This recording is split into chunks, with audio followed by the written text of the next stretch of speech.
ამის მერე არც ერთი ფაქტი აღარ დაფიქსირებულა, რაც უკავშირებთ თქვენ ამ მოვლენას და თუ ყოფილა სეზონი, როდესაც ესე შემცირებულა სეზონური ვირუსი.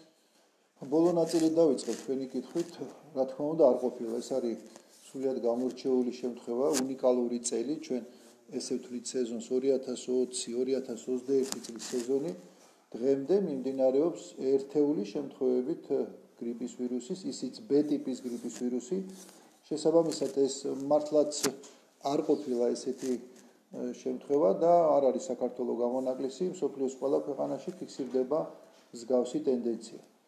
რას უკავშირებთ მიზეზი მარტივია, ეს არის ის ეპიდემიოლოგიური მდგომარეობა ქვეყანაში შექმნილი კორონავირუსის საწინააღმდეგოდ, რომელმაც მარტივად იმოქმედა ასევე გრიპის ვირუსზეც, იმიტომ რომ ესეც რესპირაციული ვირუსია, ზუსტად ისეთივე გადაცემის გზა აქვს, რაც კორონავირუსს გადაეცემა ჰაერწვეთოვანი გზით, კონტაქტური გზით, ასე რომ ის ღონისძიებები, რასაც ჩვენი მოსახლეობა მიმართავს, დისტანცირება, ნიღბის ტარება და ხელების დაბანა არის აბსოლუტურად მიზანშეწონილი გრიპის საწინააღმდეგოდაც. შესაბამისად, ყველაფერმა ამას შეამცირა გრიპის შემთხვევები და ეს მოლოდინი წინასწარ ჰქონდა. ჩვენ ვიცოდით, რომ გრიპი დაფიქსირდებოდა, მაგრამ სხვანაირად წარმოუდგენელია სეზონი ესე არ ჩაივლიდა, მაგრამ ის რაც დღეს გვაქვს, ეს არის მართლაც ერთეული შემთხვევები. ასევე ძალიან მნიშვნელოვანია ვაქცინაცია, მოსახლეობის ძალიან დიდმა ნაწილმა სამედიცინო პერსონალმა პრაქტიკულად მთლიანად ჩაიტარა ვაქცინაცია, ასე რომ ორივე ეს ღონისძიება, ვაქცინაცია პლუს ეპიდემიოლოგიურ ღონისძიებები აღმოჩნდა ეფექტური და გრიპის შემთხვევები მართლაც გვაქვს ერთეული. ერთეული შემთხვევები და ეს თემა რო გაშორეთ, რა შემთხვევები? ეს არის B გრიპის ტიპის ვირუსი. შარშანაც B ტიპის ვირუსი ასევე იყო წარმოდგენილი და ცირკულირებდა საქართველოში. აუცილებლად მინდა აღვნიშნო, რომ ის ვაქცინა, რომელიც ქვეყანაში სექტემბრის ბოლოდან არის შემოტანილი, ეფექტურია 4 ტიპის ვირუსის საწინააღმდეგოდ. მათ შორის 2 A ტიპის ვირუსია, 2 B ტიპის ვირუსი, ასე რომ ყველა ის ადამიანი, ვინც გაიკეთა ვაქცინაცია, პრაქტიკულად სრულად არის დაცული B ტიპის ვირუსის წინააღმდეგაც. რაც შეეხება განსხვავებას A და B ტიპის ვირუსს შორის, კლინიკური მიმდინარეობით მათ განსხვავება არ გააჩნიათ. ერთი მნიშვნელოვანი განსხვავება გახლავთ ის, რომ B ტიპის ვირუსს არ შეუძლია პანდემიის გამოწვევა, ეპიდემიის გამოწვევა. A ტიპის ვირუსი იცით პირიქით ხასიათდება ესეთი მნიშვნელოვანი და სერიოზული პანდემიებით. ასე რომ კლინიკურად ორივე მძიმედ მიმდინარეობს, ორივე ბავშვებისთვის საშიშია, განსაკუთრებით ბავშვებისთვის კორონავირუსისგან განსხვავებით. გრიპის ვირუსს სწორედ ეს თვისება გააჩნია, ბავშვებზე უფრო მძიმედ მოქმედებს, უფრო მეტ გართულებას იწვევს, მაგრამ საბედნიეროდ წელს არ დაფიქსირებულა არც ერთი შემთხვევა გრიპის და გრიპის მაგვარი დაავადებების კიც. იაშვილის კლინიკა გახლავთ საყრდენი ბაზა დაავადებათა კონტროლის ეროვნული ცენტრის, ჩვენთან იგზავნება უკვე მესამე კვირა მასალები, რესპირაციული პანელი ეგრეთ წოდებული, ფიქსირდება სხვა ტიპის ვირუსები, ეს არის რინოვირუსი, იგივე კორონავირუსი, ოღონდ გაციების გამომწვევი კორონავირუსი, რესპირაციული სინციტიული ვირუსი, მაგრამ არა გრიპის ტიპის ვირუსი, ასე რომ ამ მხრივ წლევანდელი 2020-2021 სეზონი მართლაც გამორჩეულია. ჩვენ არ დაფიქსირებულა თქვენთან პედიატრულ პაციენტებში არა.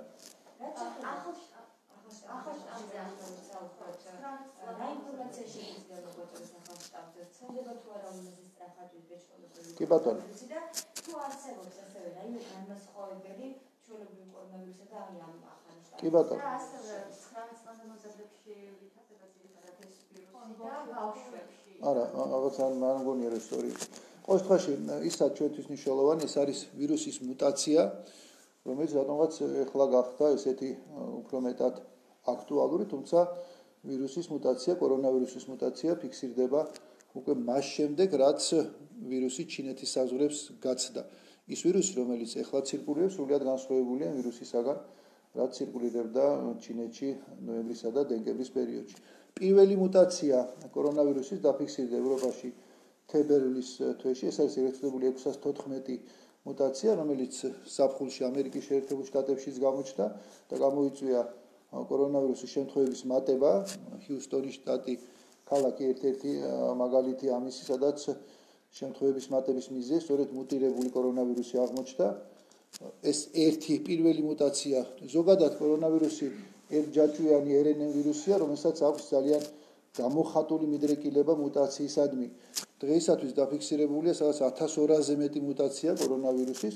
ეს მუტაციები ხანმოკლეა და მათი ზეგავლენა ან გადამდებლობის ან უფრო მეტი ლეტალობის თვალსაზრისით დღემდე არ ყოფილა აღნიშნული. შესაბამისად მუტაცია არ გახლავთ იშვიათი მოვლენა. ითვლება რომ თვის განმავლობაში შეიძლება კორონავირუსმა მინიმუმ 2 მუტაცია განიცადოს, მაგრამ მათ შორის სულ რამდენიმე აღმოჩნდა მუტაცია, რომელმაც განაპირობა განსხვავებული კლინიკური მიმდინარეობა. ერთი რაც გითხარით, ეს არის ეგრესტებული 614 ვირუსი.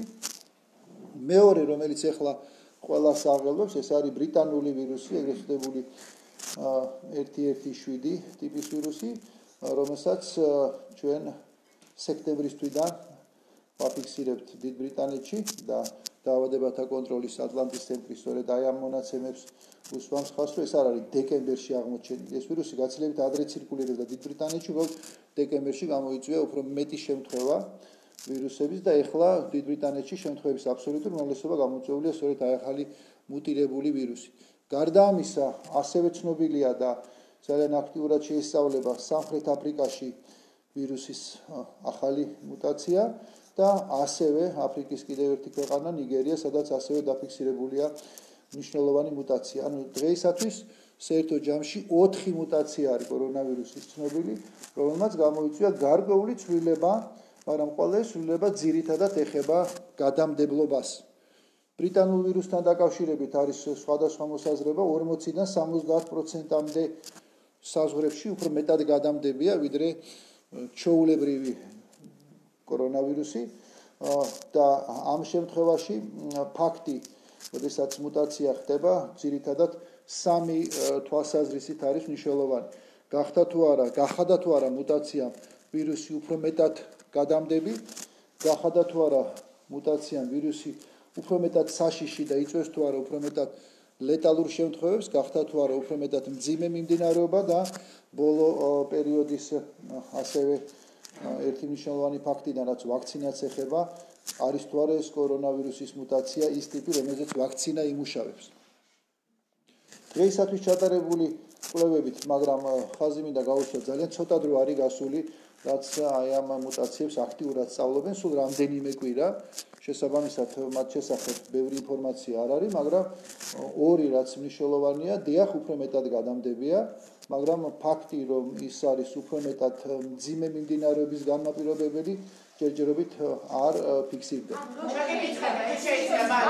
ძალიან რთული მართვა კორონავირუსის და აი ახლა იმის შემდეგ, რაც გავრცელება არის უფრო სწრაფი, როგორ აი გეკეთებათ თუ არა სირთულე ამ ახალი მაგაზე ვიყავ. ბავშვებში და ძირითადად ეს კითხვა არა, თუ შეიძლება ამასაც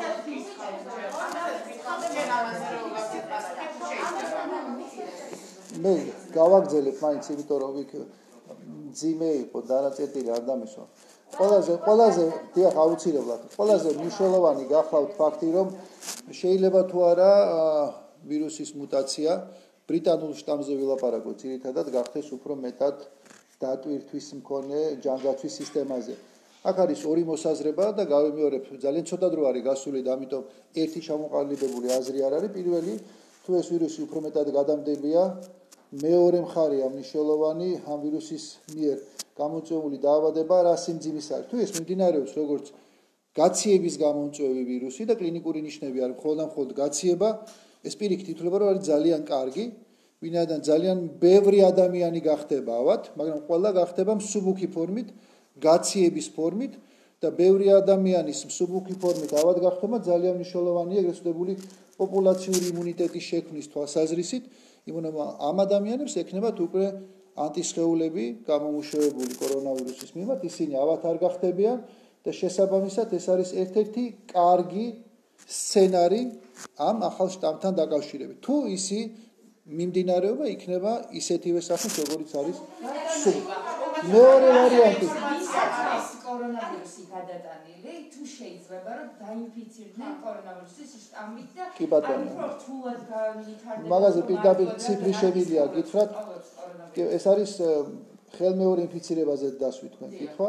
დღემდე დაფიქსირებულია 31 შემთხვევა მსოფლიოში ხელმეორე ინფიცირების.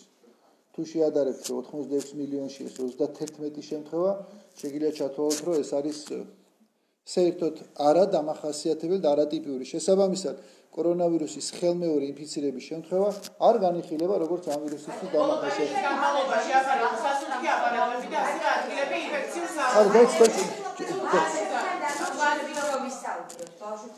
გავაგრძელებ თუ შეიძლება. კი ბატონო, გიპასუხებ. კი ბატონო. კი პასუხეთ. ოღონდ დავამთავრებ პირველ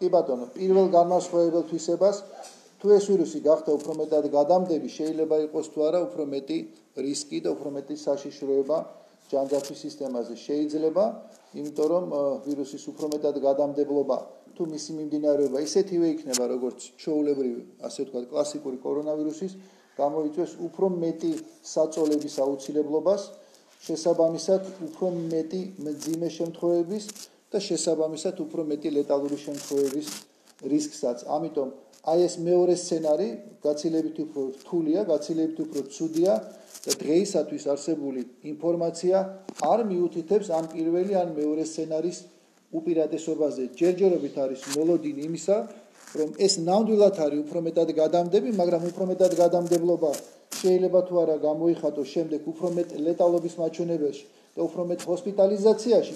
ჯერჯერობით ამ ინფორმაციას CDC, ამერიკის დაავადებათა კონტროლის ცენტრი გულისხმობს არ გვაქვს. ასევე ინფორმაცია ბავშვებთან დაკავშირებით, ის კვლევები, რომლებიც ჩატარებულია და ის მონაცემები, რომლებიც დღეისათვის არსებობს, არ მიუთითებს, რომ კორონავირუსის ეს მუტაცია გახდა უფრო მეტად ორიენტირებული და უფრო მეტად საშიში ბავშვებზე. არა, უბრალოდ თუ იმ ფაქტს გაითვალისწინებთ, თუ 70-80% უფრო მეტად გადამდებლობა ასევე გამოიწვევს ბავშვებში შემთხვევების მატებას, ეს ნამდვილად ესია, ლოგიკურია, მაგრამ ისე რომ კორონავირუსმა მუტაციის შემდეგ შეიცვალა ხასიათი და გახდა ბავშვებისთვის უფრო მეტად აგრესიული, ან უფრო მეტად მძიმე დაავადების გამომწვევი, ეს არ არის სწორი. BBC გავრცელდა ინფორმაცია, რომ ბავშვებისთვის 20-30% უფრო საშიში არის ეს დაავადება, ვიდრე იყო მანამდე. და ასევე სხვა კითხვასაც დაგისმენ. რომ დავუბრუნდეთ ჯანდაცვის სისტემას. როგორ აპირებს, რომ გაუმკლავდეს ასე გავრცელებას თვითონ ჯანდაცვის სამინისტრო? სად იპოვის იმ რესურსს, რომ იპოვა სასუნთქო აპარატები და ადგილები, როდესაც უკვე აღარ იყო? მესმის, რომ ვერ გამოვხატე კარგად აზრი. არავინ არ ამბობს, რომ ამ კორონავირუსის ახალი შტამი გახდება უფრო მეტად მძიმე დაავადების გამომწვევი. არ არის ეს ინფორმაცია სწორი. ასე რომ ის რომ ჩვენ ახლა რახან ახალი შტამის ერთი შემთხვევა დაფიქსირდა საქართველოში, ავტომატურად ჩავთვალოთ, რომ ამას მოყვება მძიმე შემთხვევების მატება და დაგჭირდება საწოლების დამატება და ხელოვნური სუნთქვის აპარატების არის არასწორი და ეს არის სრული დეზინფორმაცია და ასე რომ არ მინდა რომ ამ მიმართულებით არ არსებობს არც ერთი მონაცემი, რომლებიც მიუთითებს, რომ იმ ქვეყნებში დღეისათვის ეს კორონავირუსის ახალი შტამი დაფიქსირებულია მსოფლიოს 37 ქვეყანაში. ეს არ ნიშნავს, რომ სხვაგან არ არის, შესაძლებელია სხვაგანაც იყოს, უბრალოდ იდენტიფიცირების შესაძლებლობები არის გამორიცხული, იცით რომ ჩვენთან ერთი შემთხვევა სულ დაფიქსირდა, რაც რა თქმა უნდა არნიშნავს, ეს შემთხვევები არ იქნება უფრო მეტი, მაგრამ ის რომ ამას ავტომატურად მოყვება კრიტიკული პაციენტების რაოდენობის ზრდა და მოთხოვნილება გაიზრდება სასუნთქების აპარატზე, ეს არის არასწორი. არც ერთ ქვეყანაში ამისი აუცილებლობა არ დამდგარა, მაგრამ ვიმეორებ ჯერჯერობით სულ რამდენიმე კვირა, რაც ამ ახალი შტამის შესახებ ინფორმაცია არსებობს და ძალიან რთულია რაღაც პროგნოზის გაკეთება.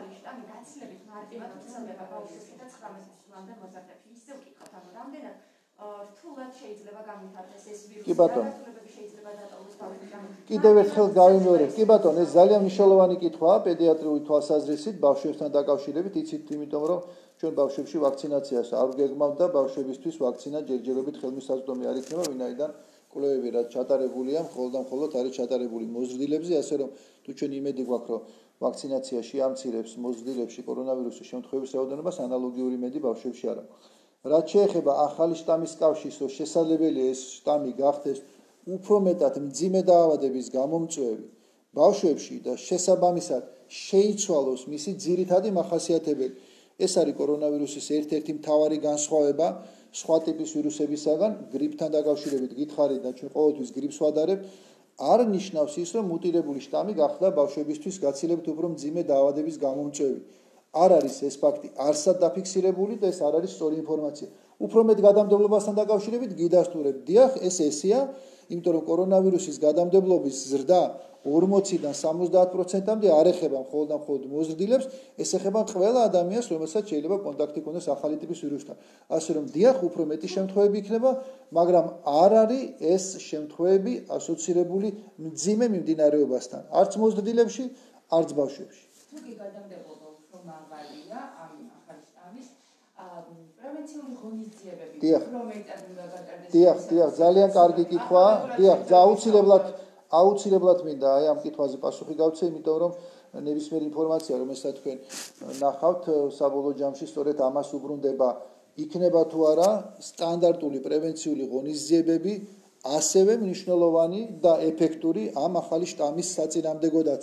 დიახ, იქნება და პირიქით აი ამ ახალი შტამის არსებობა და უფრო მეტად გადამდებლობა ნიშნავს, რომ ჩვენ პრევენციული ღონისძიებები კიდევ უფრო მეტად უნდა გავამკაცროთ. გამკაცრებაში ყველაზე მეტად რაც შეიძლება იყოს მოთხოვნილი, ეს არის ნიღბის ტარების აუცილებლობა, როგორც დახურულ, ისე ღია სივრცეში. ამიტომ ამ ახალი შტამის უფრო მეტი შემთხვევების დაფიქსირება ქვეყანაში, ისე როგორც სხვა ქვეყნებში მოხდა, პირდაპირ მიუთითებს, რომ თუ სადმე შემცირდა ამ ღონისძიებების ინტენსივობა, ეხლა კიდევ უფრო მეტად უნდა გამკაცრდეს.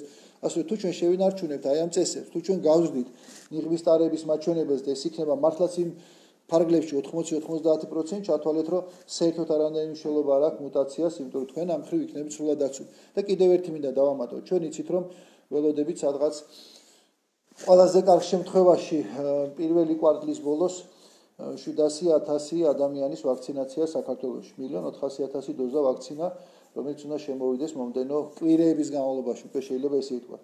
ჩათვალეთ, რომ 700,000 ვაქცინირებული ნიშნავს არა მხოლოდ 700,000 ადამიანს, რომელსაც კორონავირუსი არ დაემართება, არამედ ნიშნავს, რომ მის გარშემო კონტაქტების რაოდენობაც იქნება პრაქტიკულად ნულამდე დაყვანილი. ანუ 700,000 ვაქცინირებული ადამიანი სულ მინიმუმ ნიშნავს, რომ კიდევ 700,000 დავიცავთ კორონავირუსის გავრცელებისაგან. ამიტომ თუ ესეთი სამიზნე შეიძლება იყოს აღებული, მთავარია ჩვენ ესე კარგად, ესე მკაცრად და ესე მართლაც მოთხოვნების შესაბამისად შევინარჩუნოთ ის მაჩვენებელი, რომელიც დღეს აგვაქვს. თუ ამას უფრო მეტად გავზრდით და მივალთ როგორმე ამ დაბალი მაჩვენებლით კიდევ 2-3 თვის განმავლობაში ვაქცინაციამდე, ჩათვალეთ, რომ ქვეყანაში უკვე ძალიან მნიშვნელოვანი იქნება იმ ფენის რაოდენობა პირველი, რომელიც იმუნიტეტს ატარებს და ანტისხეულები აქვს, იმიტომ რომ გადაიტანა და ამ რაოდენობის უკან კიდევ ერთი ამდენი მინიმუმ არის, ვინც გადაიტანა, იმიტომ რომ უსიმპტომო შემთხვევების რაოდენობა არის ძალიან ბევრი. პლუს 700,000 ადამიანი ჩათვალეთ, რომ ჩვენ გაზაფხულზე გვექნება უფრო მეტი პერსპექტივა და უფრო მეტი ოპტიმიზმი მომავალ პერიოდთან დაკავშირებით. დიახ.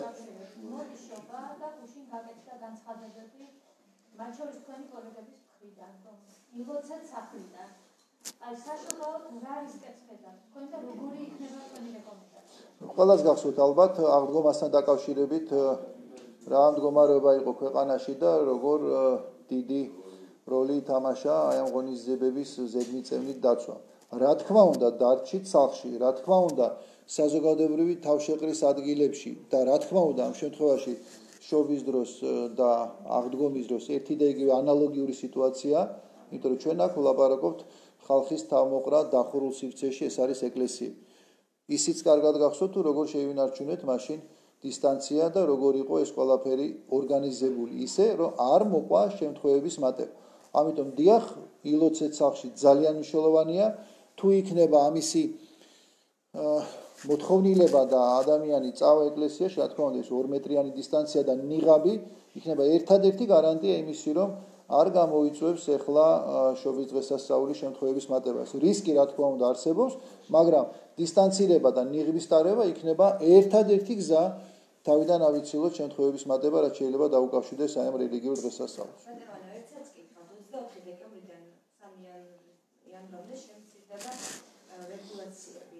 შესაბამისად მოხდა მობილობის გაზრდა. აქედან გამომდინარე, როგორია თქვენი პროგნოზი და მოლოდინი, შესაძლებელია თუ არა ამ რეგულაციების შემსუბუქების შედეგად გაიზარდოს ინფიცირებულთა რიცხვი, როგორია პროგნოზები? ნებისმიერ შემთხვევაში, როდესაც ჩვენ ვლაპარაკობთ რაღაც რეგულაციების შემსუბუქების შემდეგ მოლოდინზე, ეს მოლოდინი იქნება დაფიქსირებული ციფრებში 2 კვირის შემდეგ. ასე რომ თუ ჩვენ 3 იანვარს დავამთავრეთ ის პერიოდი, როდესაც უფრო მეტი მობილობა იყო, სადღაც იანვრის მეორე ნახევარში, თუ ჩვენ ვერ შევინარჩუნეთ ეპიდემიოლოგიური ღონისძიებები შესაბამის დონეზე, გვექნება შემთხვევების მატება 2 კვირის შემდეგ. თუმცა ის სურათი, რაც იყო ქვეყანაში და ის მაინც მაქსიმალურად შენარჩუნება აი ამ მოთხოვნების ოპტიმიზმის საფუძველს გვაძლევს, რომ შეიძლება ეს შემთხვევები არ იყოს ძალიან მკვეთრი. ის რომ ბოლო პერიოდში შემთხვევები ცოტა, ამას არავინ არ მალავს, რატომ არის ცოტა, იმიტომ რომ იყო ტესტირება ცოტა. რა თქმა უნდა, ეს ერთმანეთთან დაკავშირებული პროცესები. ისიც იცით, რომ ჯანდაცვის სამინისტროს განსაზღვრული აქვს 20,000 ტესტის გაკეთება იანვრის ბოლომდე ყოველდღიურად. ეს იქნება ძალიან მნიშვნელოვანი. ტესტირების ეს რაოდენობა შესაძლებლობას მოგცემს პირველ რიგში რეალურად განსაზღვროთ ინფიცირებულთა რაოდენობა და აი ამ ინფიცირებული პაციენტების იზოლირება იდეალური შესაძლებლობა ჯაჭვის გაწყვეტისთვის. ასე რომ მოლოდინი ჩვენ შემთხვევების მატებასთან დაკავშირებით თუ პირიქით აი ამ მცირე რიცხვის შენარჩუნებასთან დაკავშირებით პირდაპირ უკავშირდება იმ წესების დაცვას, რაც ჩვენ ქონდა ბოლო პერიოდის განმავლობაში მართლაც გამკაცრებული და ფიქრობ, რომ მაინც უფრო მეტი უნდა იყოს მონიტორინგის აუცილებლობა. თუ დააკვირდებით ამ ციფრებს, ახლა ყოველდღიურად 500 და 600 ადამიანის ქვეყანაში დაჯარიმება ნიღბის არტარების გამო არის ძალიან ცოტა მაჩვენებელი. გაცილებით მეტი ადამიანი, რომელიც ნიღავს არ ატარებს. გაცილებით უფრო მეტი სიმკაცრე არის საჭირო, გაცილებით უფრო მეტად შემზღუდავი ღონისძიებები ნიღბის როგორც ღია, ისე დახურულ სივრცეში ტარებასთან დაკავშირებით. ამაზე უფრო ეფექტური შესაძლებლობა არ არსებობს. დისტანცირება და ნიღბის ტარება, მუდმივი ტარება, ეს არის გაცილებით უფრო ეფექტური ვიდრე ვაქცინა, რომელიც მოგეხსენებათ, ჯერჯერობით საქართველოში არ არის. ადამიანი დიახ. კი, ეს უკვე ძალიან მნიშვნელოვანი კითხვაა, ძალიან სწორი კითხვაა. ჩვენ გვყავს ამ ხრივ საქართველოს არ არის გამორჩეული, ჩვენ ვართ ნაწილი იმ ქსელის, რომელიც ამარაგებს ქვეყნებს ვაქცინით და აი ამ ქსელს აქვს გარკვეული პირობები პრიორიტეტებთან დაკავშირებით. ვინ უნდა იყოს პრიორიტეტი? ეს არის საერთაშორისო რეკომენდაცია, ჩვენ რამდენიმე შეხვედრა გვქონდა ჯანდაცვის სამინისტროში დაავადებათა კონტროლის ეროვნულ ცენტრთან და ექსპერტებთან ერთად, სადაც უკვე განსაზღვრეთ პრიორიტეტები. ჩვენი ქვეყნისთვის პირველ რიგში პრიორიტეტი ეს არის სამედიცინო დარგის წარმომადგენლები. მე ამავე დროს პირველი რიგის პრიორიტეტებში, ანუ მე გითვლით იმ ხალხს, რომლეთანაც ჩვენ ვგეგმავთ 700,000 დოზის მიწოდებას. მედიცინის მუშაკები, ეს არის 75 წელს გადაცილებული, ამას მოყვება შემდეგ პირველივე ტალღაში 65 წელს გადაცილებული მოსახლეობა, ამას მოყვება ქრონიკული დაავადებების მქონე პაციენტები და ამავე ჩამონათვალში შედის პაციენტები, რომლებიც არიან ხანგრძლივი მოვლის დაწესებულებებში, მოხუცთა სახლები, თავშესაფარები და ასე შემდეგ. ზოგადად ეს არის ის პირველი ჯგუფი, ვისთანაც ჩვენ აი ამ ვაქცინაციას ჩავატარებთ, ასე რომ 700,000 ძალიან დიდი ციფრია, ძალიან კარგი ციფრია და თუ ჩვენ ამას დავამატებთ იმას, რომ სავარაუდოდ კომერციული ვაქცინაც შემოვა, ეს არის ის ვაქცინა, რომელსაც სახელმწიფო უზრუნველყოფს. გარდა ამისა, ვიცი რომ ძალიან ბევრი კომპანია უკვე მუშაობს იმასთან მიმართებაში, რომ შემოიტანონ ქვეყანაში ვაქცინები არა მხოლოდ რისკის ჯგუფებისგან, ვისაც აქვს სურვილი, ყველამ რომ გაიკეთოს, ასე რომ ეს ციფრი საბოლოო ჯამში შესაძლებელია პირველივე თვეების განმავლობაში ავიდეს 1 მილიონამდე, 1 მილიონი ვაქცინირებული ადამიანი საქართველოში, ეს იქნება იდეალური შესაძლებლობა, თქვათ, რომ წლის ბოლოსთვის ჩვენ ამ პანდემიას ჩვენს ქვეყანაში დავამთავრებთ.